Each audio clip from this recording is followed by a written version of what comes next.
So one of the more interesting technologies I think that we came across was something to do with personalized learning, and I thought that was interesting because it was something that really helped us to take learning to a different level. Yeah. So what was your take on personalized learning, George? Well, it's a different way of learning.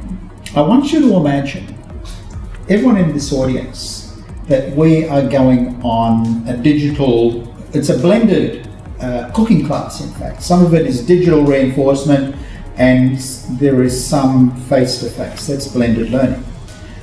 And after we've done our practical face-to-face, there is digital reinforcement.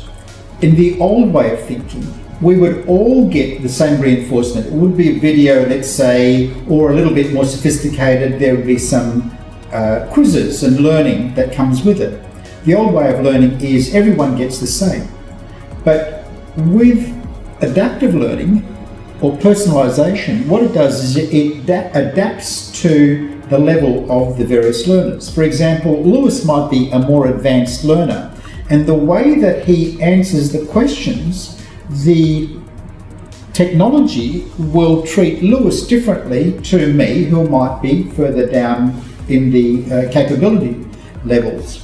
So what will happen is it engages people at the appropriate level, and then it will space the learning out for the people at their own levels to help keep them engaged and help them retain longer.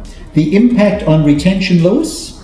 Well, definitely there's a greater impact on retention because we call it, basically the engine that actually does this is quite smart. So we call it artificial intelligence or machine learning. So the machine learning will basically figure out, okay, George, you're able to remember for a longer time, therefore I will give you smaller bites of learning over a longer space period.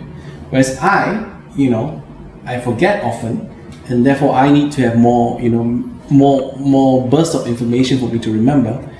And what it does, it makes the learning really efficient, right? So you don't have to spend lots of time learning stuff because you already know stuff, but I have to spend more time trying to remember to actually retain more information. In reality, it might be the other way around, but that's all right. The machine will work. Okay. The machine will work that out. George is better at cooking than me. Okay. So, for example, if there was a new product launch, we assume that everyone wants to learn. The organisation wants to scale the learning very quickly.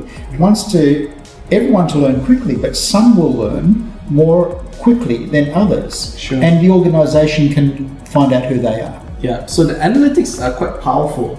It'll be able to tell you how long someone can retain a particular chunk of information. So you'll be able to tell, would Josh be able to retain this for 1 month, 2 months, 2 weeks, 1 week? And that's quite powerful from the back-end point of view, because if I know that this person actually retains information actually very little over a period of time, the manager or the instruction or the trainer, instructor can go in and actually do something with this person. For example, if I'm the sales manager, I can work out who my sales stars are, who knows the product, who's learning, and who really needs help. Because these people will sell less. Or it could be an onboarding program, Sure. or it could be a customer service program. Yeah. In fact, there was a very interesting case study, a dentistry school in the US, right? They had students passing at 80% at the start of the program. After using some of this technology, they basically ratcheted up their passing rates to 99.8%, and they cut instructor class time by 50%. Yeah, so that was NYU Dentistry School. It's NYU Dentistry School, that's right. So this is one of those fascinating pieces of technology that we believe will have a major impact on the world of learning moving forward.